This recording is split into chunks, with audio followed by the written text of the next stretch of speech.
तरीके से अंधेरा छाने लगा था। उसने तभी कहा, मेरी आंखों के सामने अब अंधेर छाने लगा है। फिर उस लड़की ने आगे आकर ध्रुव के मुंह के सामने अपना हाथ फेराया और थोड़ी देर बाद ध्रुव की आंखें बंद हो गई। फिर उस लड़की ने अपने साथ वालों से कहा, ये बेहोश हो गया, अब हम ऑपरेशन कर सकते हैं। करीब 1 घंटे बाद ध्रुव का ऑपरेशन हो गया था और उसके पैर पर अब प्लास्टर था। ध्रुव अभी तक बेहोश था, लेकिन उसे अब जनरल वार्ड में भर्ती कर दिया गया था। तब एक नर्स आई तो पास में ही बैठी ध्रुव की मां ने उस नर्स सवाल किया कि यह मेरा बेटा है, इसका ऑपरेशन थोड़ी देर पहले ही हुआ, इसको होश कब तक आएगा? तब उस नर्स ने जवाब दिया कि इसे करीब 3 या 4 घंटे बाद होश आएगा और हो सकता तब इसे होश आना शुरू हो तो इसको काफी ज्यादा दर्द हो, इसलिए अगर ऐसा होता है तो तुरंत आप मुझे बुला लेना या डॉक्टर को, ताकि हम उस हिसाब से इनको इलाज दे सके। करीब 3.5 घंटे बाद ध्रुव को होश आने लगा था, लेकिन ध्रुव को काफी ज्यादा दर्द हो रहा था, जिसके कारण उसकी अनायास ही चीख निकल गई। तब ध्रुव ने देखा तो सच में उस पेपर पे उसके पापा के साइन थे। फिर उस लड़की ने ध्रुव से कहा, देखो मैंने अपनी बात को पूरा किया, अब तुम्हारा ऑपरेशन जरूरी है। ये कहते कहते उसने अपने साथ खड़े हुए लड़के को इशारा करा। तब उस लड़के ने आगे बढ़कर ध्रुव के हाथ में एक इंजेक्शन लगा दिया। उसके बाद एक दूसरे लड़के ने स्ट्रेचर से गोद में उठाकर ऑपरेशन वाले बेड पे रख दिया, जिस बेड के ऊपर काफी सारी लाइट लगी हुई थी। उसके बाद एक लड़की ने आगे आकर कहा, ध्रुव तुम्हें अब कैसा लग रहा है, तुम्हारा पैर दर्द कैसा है? तब ध्रुव ने उस लड़की को देखने की कोशिश करी, लेकिन अब तक ध्रुव को सब धुंधला दिख रहा था। उसने कहा, मुझे अब सब धुंधला दिख रहा है और हाँ, पैर दर्द अब थोड़ा कम हो गया है, लेकिन मैं अपने पैर को अब कम महसूस कर रहा हूँ। उसके बाद उस लड़की ने आगे पूछा, ध्रुव तुम कौन से स्कूल में पढ़ते हो और उसकी कौन सी क्लास में पढ़ते हो? तब ध्रुव ने कहा, मैं गोल्डन गेट स्कूल में पढ़ता हूँ और मैं उसकी 12वीं क्लास में पढ़ता हूँ। ध्रुव अभी तक जवाब दे तो रहा था, लेकिन अब उसकी आंखों के सामने पूरी तरीके से अंधेरा छाने लगा था। उसने तभी कहा, मेरी आंखों के सामने अब अंधेर छाने लगा है। फिर उस लड़की ने आगे आकर ध्रुव के मुंह के सामने अपना हाथ फेराया और थोड़ी देर बाद ध्रुव की आंखें बंद हो गई। फिर उस लड़की ने अपने साथ वालों से कहा, ये बेहोश हो गया, अब हम ऑपरेशन कर सकते हैं।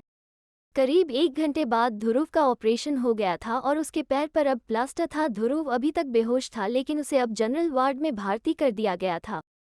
तब एक नर्स आई तो पास में ही बैठी ध्रुव की मां ने उस नर्स सवाल किया कि यह मेरा बेटा है, इसका ऑपरेशन थोड़ी देर पहले ही हुआ, इसको होश कब तक आएगा?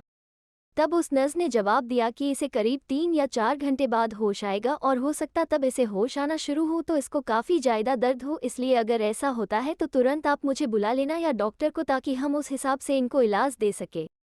करीब 3.5 घंटे बाद ध्रुव को होश आने लगा था, लेकिन ध्रुव को काफी ज्यादा दर्द हो रहा था, जिसके कारण उसकी अनायास ही चीख निकल गई। ये देख के ध्रुव के पापा डॉक्टर को बुला लाए। ये वही डॉक्टर थी जिसने ध्रुव का इलाज करा था। उसने आते ही ध्रुव को देखा और करीब 5 मिनट तक देखने के बाद उसने ध्रुव को जो ग्लूकोज की बोतल लग रही थी उसके अंदर एक और इंजेक्शन लगा दिया। फिर उसके बाद एक नर्स को पास में छोड़कर चली गई, ताकि जब भी ध्रुव को पूरी तरीके से होश आए तो वो उसे बुला ले। करीब 40 मिनट बाद ध्रुव ने अब अपनी आंखें खोल ली थी और उसके पैर में एक असहनीय दर्द हो रहा था। उसने एक बार आंख बंद करके अब पूरी तरीके से आंख खोल ली। उसने देखा कि उसके एक साइड में उसके माँ बाप खड़े हुए थे। जैसे ही उस नर्स ने देखा तो उसने ध्रुव के पापा से कहा, मैं डॉक्टर को बताने जा रही हूँ, तब तक आप मरीज से बात करिए। ये कहने के बाद वो वहाँ से चली गई। थोड़ी देर बाद ध्रुव ने अपने मम्मी को देख के कहा, मम्मी आप आ गई, पापा भी यहाँ पर है। फिर क्या छोटी घर पे अकेली होगी? लेकिन उसे तो अकेले रहने से डर लगता है, तो उसे आपने अकेला कैसे रहने दिया?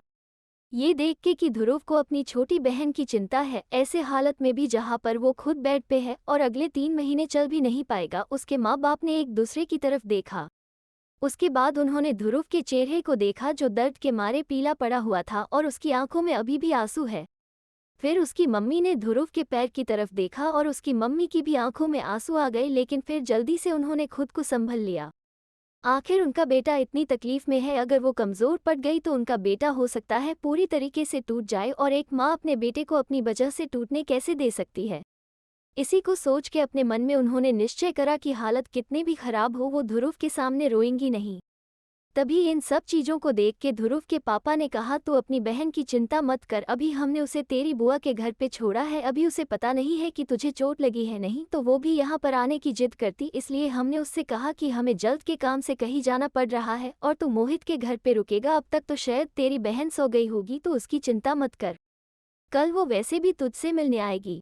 तब ध्रुव ने सुना कि उसकी बहन अब तक सो गई होगी, तो ध्रुव ने घड़ी देखी। घड़ी में रात के 1 बजने वाले थे। तभी ध्रुव को पता चला कि वो शाम से बेहोश है।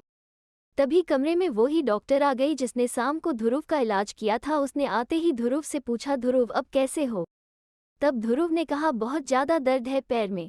ये सुन के उस डॉक्टर ने कहा कि दर्द तो रहेगा ही, तुम्हारे पैर की 3 जगह से हड्डी टूट गई है। कोई नहीं, मैं अभी के लिए तुम्हें दवाई दे देती हूँ, उससे तुम्हारे दर्द में आराम मिलेगा। उसने फिर एक इंजेक्शन लगा दिया। उसके बाद वो ध्रुव से कहा, तुम अब आराम करो, ज़्यादा रात तक मत जागना, ठीक है? जितना तुम आराम करोगे उतने ही जल्दी ठीक होगे। ये कहने के बाद वो वहाँ से ध्रुव के पापा को ये बता के चली गई कि ध्रुव को क्या खिलाना चाहिए ताकि उसे जल्दी से आराम हो। फिर थोड़ी देर ध्रुव ने अपने माँ बाप से बात करी, उसके बाद वो सो गया। फिर उसकी माँ ने उसके पापा से कहा कि वो घर चले जाए ताकि वो घर जाकर आराम कर सके, वो ध्रुव के साथ रहेंगी। सुबह का समय सुबह के 7 बजे थे। तब ध्रुव के पास उसकी माँ आई तो उन्होंने देखा कि ध्रुव पहले से ही उठा हुआ है। तो उन्होंने ध्रुव से पूछा, तो उठ गया? ये सुन के ध्रुव ने अपनी गर्दन हाँ में हिलाई। फिर उसकी मम्मी ने एक गिला तौलिया